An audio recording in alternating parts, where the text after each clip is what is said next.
Hey guys, Adrienne here with Sheroes and Shenanigans. All right, happy Valentine's Day. What better day than to give a tip on feelings, how to feel them, right? We all have them, they're running. Today is full of love. So, all right, how to feel feelings. They're hard to feel. We have them. We don't like a lot of them, but they don't go away until we feel them. I found that is one of the bigger things, right? Is that we can say, well, you have to feel your feelings. They're meant to be felt. They're not thoughts. You can't bring them up in your brain and think about them and analyze them. They're not going to go away. You have to feel them. And we have a lot of issues with that. We don't like to feel them. So, how do we feel them in a way that we can let them go and they can kind of leave us alone until there might be another reason for them to come? I'm going to go through that one today. Let's start first with why some pass and others don't. So let's start with happiness. We've all heard the term, happiness is fleeting. Why is it fleeting? Why does time fly when you're having fun? Because you're not afraid to feel happiness. And you're definitely not afraid to talk about it. I'm really happy right now. I feel really good right now. I'm excited right now, right? Feelings don't leave without acknowledgement. You have to acknowledge your feeling. They're like a little kid. Mom, mom, mom, mom, mom, mom, mom. So you have to acknowledge them. They want to be heard, just like any other entity in the world, right? Heard, seen, know it exists. So, feelings want to know that you know they exist. Hello, I'm here. You feel me? Hello, hello. So you have to acknowledge it. How do we acknowledge it? We speak it. We have to speak it into existence. Now, what's the benefit of speaking feelings into existence? They leave pretty almost immediately. Okay? Now, we have all these reasons for feelings, right? I feel worried today because of what's going to happen tomorrow. I feel angry today because of what happened yesterday. Well, we can talk about how we felt before or after, but that's not really taking care of the present, and it's not going to leave if we keep finding and pulling the reasons from the past or the reasons from the future to feel them. We have to get really, really present. So, how do we get present, and what is it going to look like? Okay, we have about 5 to 10 feelings running at all times. There's a lot in there and there's a lot of words for them, but typically you've got your core feelings, which are love, generosity, hope, all of those good ones. And those are way down at the bottom. And those are the ones that we really like having, but they're a little bit hard to get to. Why? Because we have all of the circumstantial ones building on top. Usually about 3 to 5 of those building on top. And it can be from, traffic, I got in a fight, whatever it is. And these feelings can come out in other ways. Like running, walking, writing, singing, music, all of those different kinds of things. There's a lot of ways to express your feelings. However, again, they don't pass quite as fast unless we're talking about them. So we have to actually be able to talk about the feelings and give them a name and acknowledge them. The way that we do this is breathe. I know you've heard it before. I know everybody's probably tried it before, right? But how do you breathe and feel at the same time? Really feel without adding thought to them, because you're not going to be able to analyze these things away. You got to feel them away. Well, we sit up and we breathe in and out of the nose, high into the forehead. Thoughts live up here, feelings live down in the gut. So you're going to have to go way up to thought, way up here. Breathe into the highest part of your forehead. And then you're going to have to drop the thought down to your gut, right? Like really just drop all energy, get very present to your gut.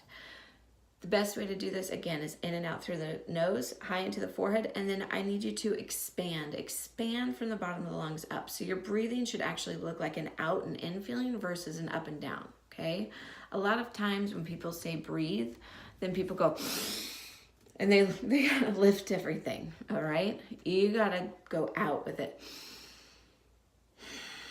Feel, all right? If you wanna get more present, close your eyes on the exhale. Then speak. I feel calm. I feel vulnerable.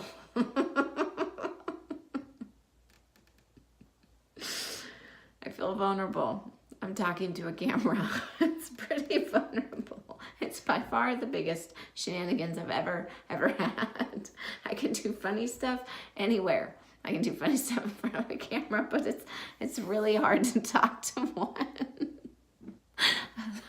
Okay, I'm making that up. It's not that hard to talk to one, but it feels really weird talking to one when no one else is in the room, when no one else is at my house, and when I have no idea if anyone else is on the other side.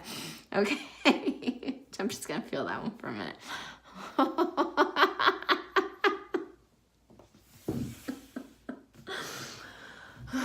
That's the thing about vulnerability. When you let it be felt, you can find humor in it. Okay. Okay. Back. Sorry. Okay. All right. This is going to bring me to my next point when you need to keep your shit together. When you need to keep your shit together, what do? Everybody is always thinking, I can outthink this feeling, right? Okay, I'm going to try to do that. I think I feel happy. Okay, that's kind of working.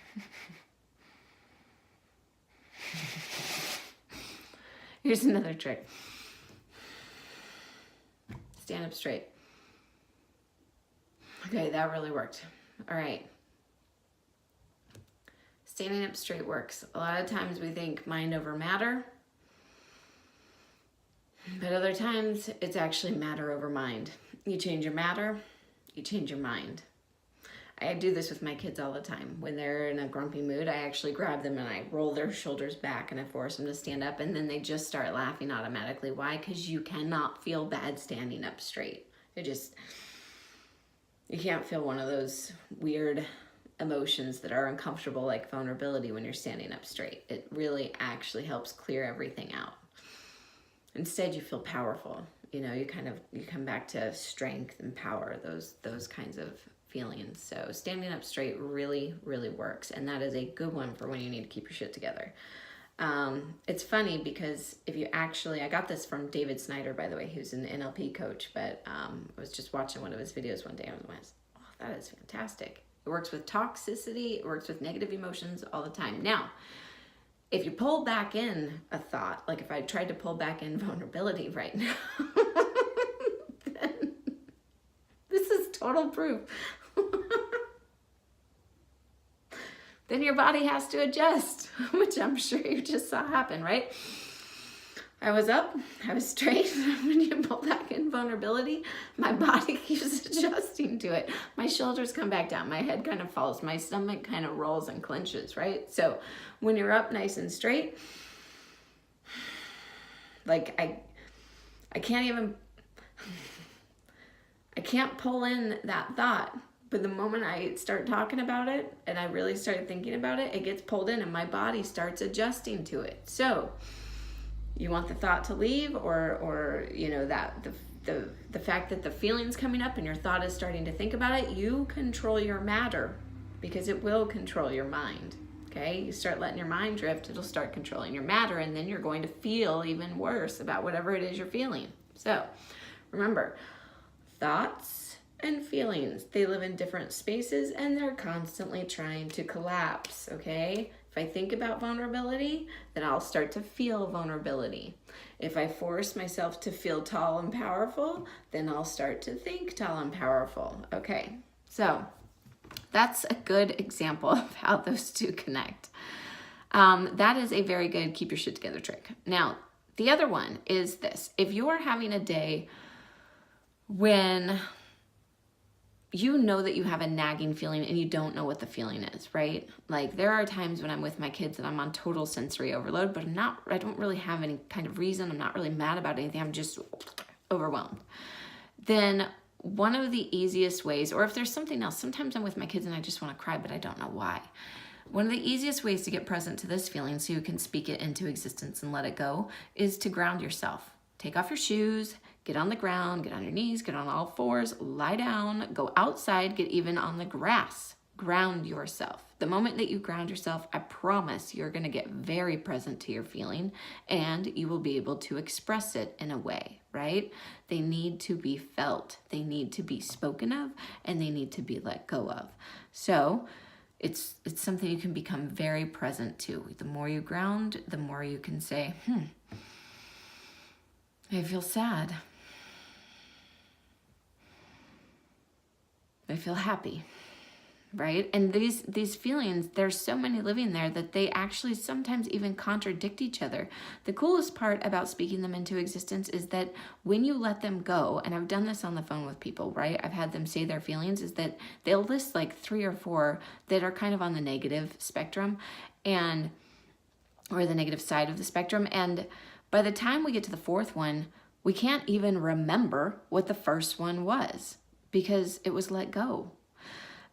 And usually after the first 3 or 4, we'll do a couple more. And then the people that I'm speaking with will become very, very present to the more positive aspects of feelings. So after they've let those go, they'll be able to kind of, all right, now I feel happy, and get more to the loving core feelings that we're born in with. All right. Now this also brings me to journaling. Because of the fact that feelings are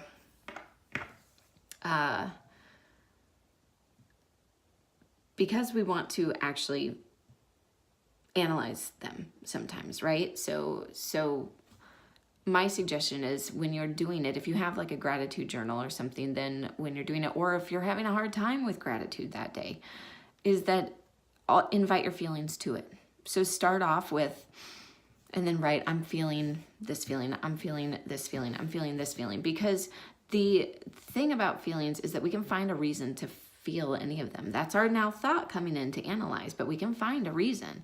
So a lot of times it will be, oh yeah, my past or my future or whatever. But the moment that we can see the feeling or that we've spoken it into existence, we can immediately ask the question, right now, in this second, not 10 seconds from now, not, a day from now, a year from now, whatever, but in this second,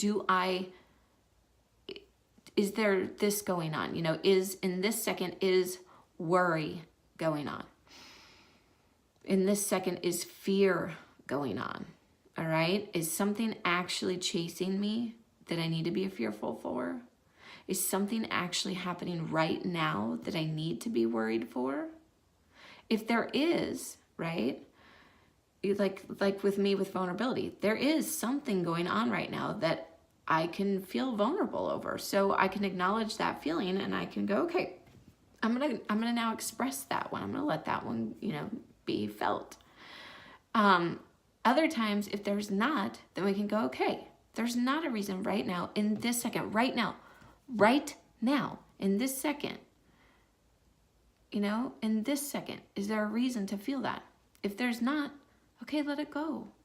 But the biggest thing is acknowledging them. If you want every feeling to be as fast as happiness passes, you have to speak it into existence. You have to say what it is, let it be acknowledged, and then it separates from you.